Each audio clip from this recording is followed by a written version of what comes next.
Sway, so before we get started, will you please sign this one? Word, guys, this is your boy Dubs here with the official video of Eminem and his response to MGK. You look like a talking about his new You're a album. kid there. Damn, man, I was a baby, bro. Crazy. Since our teenage years. Y'all didn't know I had bars once upon a time, huh? Yeah, you want me to say Marshall? You want me to say? Yes, please.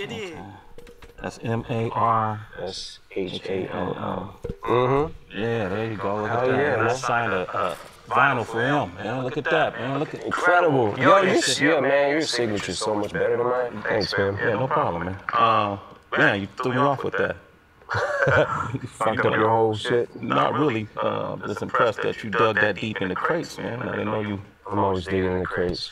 That's good to know, man. That's good to know. Do you want to use any lyrics from any of those songs on that vinyl? Well, I was going to ask you when the cameras are off. There's a couple bars that I wish I could have. Yeah, that's cool, man. Go ahead, man. What's mine is yours, man. If it'll make your shit tighter, you know. To speak on bars, though. Here we are. Kamikaze came out. You know, you shocked the world the way you did it. What made you do it? I mean, a Revival came out December 2017. That wasn't that long ago. It was less than a year. What made you just drop it on the world the way you did? Because I feel like the way the climate is right now, if you give people enough time to, that album coming out in 2 months, he better not be rapping about this, or I'm not gonna fuck with it. And when you go into an album, you go into anything with the mindset of this is gonna suck. And then even if you kind of don't feel that way, you're already kind of formed your opinion in front of all your friends, and you know what I'm saying? Like, so I feel like giving them no warning was the best thing to do, just because it doesn't give people enough time to, you know, when the Revival track list came down the pipe, Yeah, I remember that. it was like, overwhelmingly, this shit is gonna be trash. Yeah. And That was nobody really wanted to be wrong about it. Yeah. They had already formed, I'm not saying everybody, but a lot of people had already, formed their opinions. So. Yeah, that was interesting. Like, Revival really ran through the ringer, so to speak, before it even got off the ground. But, you know, this is that day and age. You know, it's yeah. You know, how have you adjusted to that? Like, before, which is what I find interesting about you, before you spent your whole career being critiqued and criticized by organizations like LGBTQ community or college campuses or police departments, you know, but hip-hop always stood by you. So that was, you know, that's where you found your refuge. But now it came from inside of hip-hop. You know, how did that affect you? Me sitting back and seeing things that I saw, it was kind of like, I felt a bunch of different ways. I felt like, okay, maybe because it doesn't sound like everything else, and what most people are doing, maybe that was what tainted their ear. Because I remember a time in hip hop where you had to be so different from the next person, or you were trash. There's a shift somewhere that happened that if it doesn't sound like everything else, then it's trash automatically. Yeah. And I just sat back like, okay, all right, I can take that. It's not like I can't take constructive criticism, but I feel like it kind of went beyond constructive criticism. So I had to go back to it, and look, I have made albums that definitely probably would not be the top of my list. Encore, Relapse, which I believe Encore is a better album than Relapse. Relapse is something that I looked at in a couple of years, went back to and cringed at. I was like, oh, Jesus Christ, I didn't even realize I was doing that many accents. I just started, for whatever reason, I just got into it and was just like, started on this weird serial killer vibe kind of thing. Yeah. And started wanting to talk crazy and started bending words more, and the only way you can bend them is with this accent, trying to use this one, like. And a couple years later, in making Recovery and slipping out of that, getting out of the accents and beyond it, made Recovery. Yeah. And I always say that if it wasn't for relapse, I wouldn't have been able to make recovery. And if it wasn't for revival, I wouldn't have been able to make this album. So I'm good with it. It's just, you know, some people more than others went a little far with it. A little far with it. I want to get into that too. And I almost, you know, when I listen to Kamikaze and I hear some people say, man, that's the vintage M we wanted. You know, we wanted Shady back, right? And when I listen to it, man, I have to admit, man, I hear something in you on this album that kind of made me rejoice in a way I've done in the past. I like the fact that you're not running from the criticism. I like the fact that in this digital age, you're not, you know, cowering and then reforming to what people think you should sound like or how people think you should act, and you're calling it out. And I actually like some of these review shows that you see on YouTube, and they take people's music and they have fun with it. I look at these kids, and I see us when we were young. I see myself when I was younger before YouTube, and we'd go through a G-Rap album and, oh, this was dope, that was dope. A Far Side album, this was dope. They just kind of doing that, right? And you address them. So you're that in tuned, like in the beginning of Ringer, when you talk about if you critique me, you know, you can make millions. If I critique you, there's nothing I really. Yeah, it gets into the territory where it's like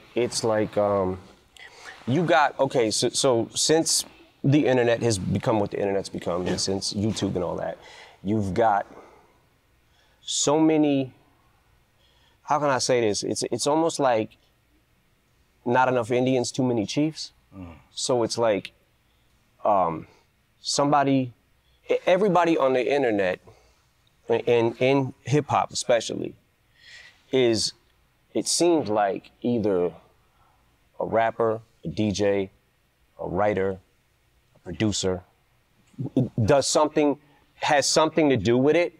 And I love the fact that so many people now have been able to get on easier than it was for me or you back in the day, because we didn't have this platform. So I appreciate the platform. It's just that now you've got people that not only are doing the same thing and they can do it better, but you've got people who don't do anything and are just critiquing it. So I sat back and I'm like, okay, that's fine. People can talk crazy about me. That's fine. They should express themselves, and they have a right to. But I also get to say whatever the fuck I want about you now. I'm, like I said, I'm good with Revival. Fuck it. Because I couldn't have made this album without that. Yeah. And there is something, I'm not gonna lie, there is something inside me that is a little more happy when I'm angry. It's like, as much as as bad as it feels to be there, there's also something about it, there's a rush of it that I like, because it inspires me to say something back. So you get in that weird area too, where it's like, oh, he says he doesn't care about what anybody thinks about him, but now he cares about what everybody thinks about him. No, he's just saying he don't care. He'll say anything he wants about you if you say it about him, because he doesn't care. Like, there's so many different levels to not caring about shit. You know what I'm saying? But it was interesting. It was definitely interesting, because I'm like, how fucking off is my ear? Yeah. Jesus Christ. Like, and then it was interesting to watch the reaction of the Chloroseptic remix verse that I did. Yeah, with 2 Chainz, and you put that out in January. You touched on, you guys formed your opinion just from a track. And that's where I was at. Yeah. At that point in time, that's definitely where I was at. But I watched people going, oh, why wasn't this on Revival? Honestly, what if I said it was on Revival? You won't know, because you didn't listen probably. Yeah. But I kind of felt like, okay, I guess this is what people might want. Because I'm always stuck in that, what the fuck do people want? Like you were saying, that the old M is back and he's too old to be the old M. He can't do, like, no matter what, when I zig, I should have zagged. No matter what, you got half and half every fucking single time. You kind of say that, you allude to it in one of the songs where you said you set the bar so high that, you know, at this point, you know, everything's considered a failure. Like you're almost competing with yourself. Yeah. And you touch on it a lot in every song. Well, not every song, but majority of songs you touch on it, I appreciate. But I have to, like, the Joe Budden thing is really interesting because that, along with MGK, of course, is making a lot of noise out there. And it throws a lot of folks off. When Joe first started commenting, it was mixed reactions. Some people said it was disloyal. Some people said, man, he's entitled to his opinion. I would assume that obviously it got under your skin, considering the relationship you've had with him with Slaughterhouse. Yeah. How do you describe your relationship with Joe Budden? You went in on MGK. You guys had a discrepancy. You know, you go down the fucking wormhole of YouTube and whatever, right? So I see Machine Gun Kelly talks about Eminem's daughter, whatever, right? So what the fuck? Click on it. Like, yo, why is he? Then he starts doing a press run, basically, about Haley. I'm like, what the fuck? Yo, my man better chill, right? So that's not why I dissed him. The reason I dissed him is actually a lot more petty than that. Now I'm in this fucking weird thing because I'm like, I gotta answer this motherfucker.